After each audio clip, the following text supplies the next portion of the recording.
안녕하세요. 정치 한류 해외 반응을 소개하는 정말 치명적인 클래스, 정치 클래스 TV입니다. 오늘은 한류 한국은 어떻게 세계 대중문화의 새로운 진원지가 되었나란 제목의 라디오 프랑스 기사를 살펴보고 가짜뉴스 한류 유튜버에 대해 이야기해 보겠습니다. 작년에 영국에선 BBC, 가디언, 더 이코노미스트 등에서 엄청난 양의 한류 기사를 쏟아냈습니다. 정치적 이유는 영국이 유럽연합 탈퇴를 선언하면서 아시아에서 한국과 최초로 FTA를 맺는 등 한국과의 교류가 중요했기 때문이고, K드라마 손흥민, BTS, 블랙핑크 등이 영국에서 큰 파장을 일으켰고, 때마치 영국 빅토리아 앤 앨버트 박물관에서 장기간의 한류 전시회가 열렸던 것 때문에 작년 정치 클래스 TV 유럽의 한류 소식 중 80% 이상이 영국 언론의 기사였습니다. 그런데 2023년에 들어오면서 프랑스가 심상치 않습니다. 일단 K드라마 더 글로리를 시작으로 프랑스 넷플릭스 순위에서 상위권에 초반부터 들더니 급기야 정의도 1위를 찍었고, 그 후 피지컬 100까지 상위 순위에 오르는 등 작년 영국이 한류 기사를 쏟아내듯이 프랑스의 시청자들이 반응하며 프랑스 언론들도 한류 기사를 쏟아내기 시작합니다. 정치 클래스 TV에서도 2023년 현재 프랑스 한류 기사와 반응을 가장 많이 소개하는 듯 합니다. 오늘도 프랑스에서 의미 있는 기사가 올라와 일단 기사부터 보시겠습니다. 파리 패션쇼 맨 앞줄에 선 방탄소년단 스타들부터 지난주 에마누엘 마크롱 대통령이 K-POP 걸그룹 블랙핑크와 함께 찍은 팬 사진까지 한국 문화가 새로운 기준이 됐습니다.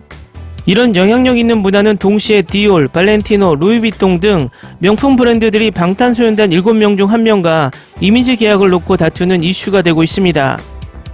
비틀즈 시절처럼 관객들을 무아지경으로 몰아넣는 이 올레코드 그룹은 2020년 전 세계에서 가장 많이 팔린 앨범을 발표하며 독보적인 바이럴 파워를 과시했습니다. 인스타그램, 트위터 또는 틱톡에서 방탄소년단과 관련된 사소한 콘텐츠가 2시간도 안 되는 시간에 인터넷을 깨트립니다. 디올이 브랜드 앰버서더로 가수 지민의 영임을 알렸을 때 해당 게시물은 350만 개의 좋아요를 받았습니다. 비교하자면 50만 좋아요를 받은 곤돌라 머리에 킬리안 음반패가 있는 PSG의 디올 슈트보다 300만이 더 많습니다. 한국은 K-POP뿐만 아니라 대중문화 측면에서도 세계 선두주자로 우뚝 섰습니다. 퍼플픽션 이후 세계에서 가장 인기 있는 황금 종려상은 봉준호 감독의 기생충이며, 넷플릭스에서 오징어 게임 시리즈는 기묘한 이야기와 팀 버튼의 웬즈데이를 우습게 만들었습니다. 이 부서지는 파도는 한류라는 이름을 가지고 있습니다. 한류는 1990년대 후반 중국 언론에서 채용한 용어입니다. 25년 후 지금 우리는 그 기하급수적인 힘을 마주하는 것을 결코 멈추지 못했습니다. 지난 5년 동안 한국의 문화 수출은 다시 2배가 되었습니다. 그리고 무엇보다도 이 현상을 세계는 이제 분석하기 시작했습니다. 그러면 이 한류는 무엇을 위한 것입니까? 이미 소프트 파워에 의존해온 한국의 정책, 이 문화 외교는 한국의 국제경제 영향력을 지원하기 시작했습니다. 1988년 서울올림픽이 그 막을 올렸고, 2012년 싸이의 강남스타일의 세계적인 성공은 모두가 인정하는 문화강국의 시작이 되었습니다. 그리고 그 현상이 19세기 말 호쿠사이의 거대한 파도를 시작하여 오늘날 만화의 약진에 이르기까지 일본 문화는 급증에 가까운 마니아 위주의 문화였다면, 한류는 새로운 관행과 기대치를 예상할 수 없을 만큼 모든 프로덕션이 전 세계를 매료시켰습니다. K-POP의 경우 이들은 개별 아이콘의 강조보다 그룹 전체와 리더십에 매우 일찍 포커스가 맞춰진 그룹입니다. 하지만 디지털 문화 시대의 팬들과의 직접적인 관계도 K-드라마의 경우 사회적 문제를 줄거리 중심에 두는 픽션입니다. 한류의 음악, 영화, 사진, 조각, 그래픽, 패션 및 미용 산업에 미친 영향, 빛나는 한국 문화의 모든 파급 효과는 6월까지 런던의 빅토리아 앤 앨버트 박물관에서 전시됩니다. 새로운 글로벌 문화의 한류를 주제로 한 최초의 유럽 대형 전시회입니다. 기사 잘 보셨나요? 프랑스는 일본 만화가 꽤 많이 인기가 있는 나라이기도 합니다. 기사에서도 역시 일본 만화의 유행을 다루고 있으나, 이 언론의 시각은 이제 한류는 주류 대중문화고 일본 문화는 일부 마니아 문화라는 것을 못 박는 듯 합니다. 한류 기사가 나오면 이렇게 텍스트 전문을 공개해서 프랑스 언론의 시각을 정확하게 보여줘야 한다고 생각합니다.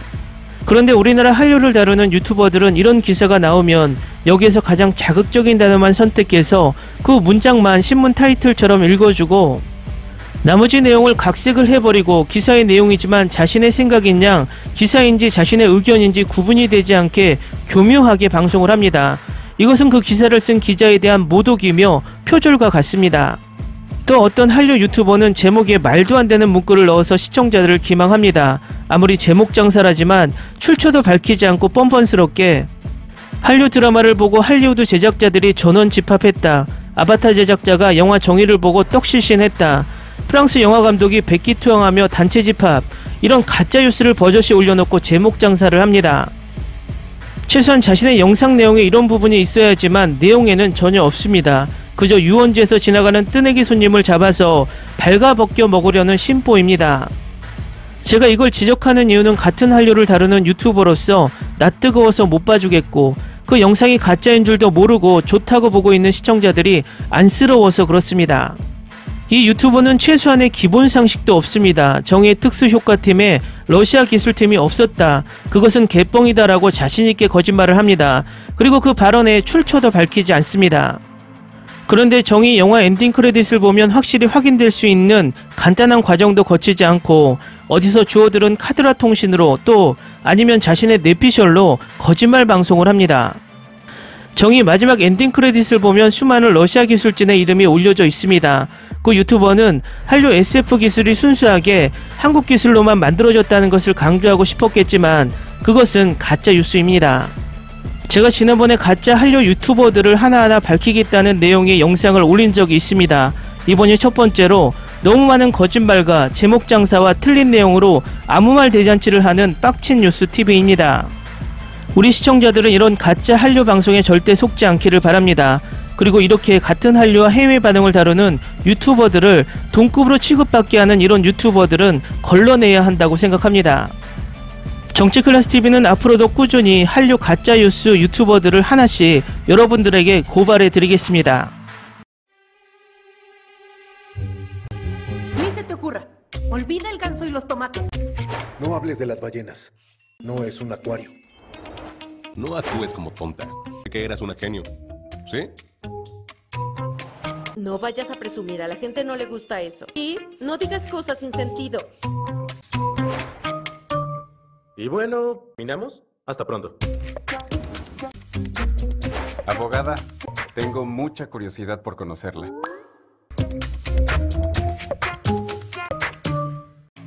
재밌게 잘 보셨나요? 여러분의 구독, 좋아요, 댓글, 알람 설정은 컨텐츠 제작에 큰 힘이 됩니다. 그리고 항상 하시는 일마다 대박 나시고 행복하시길 바랍니다.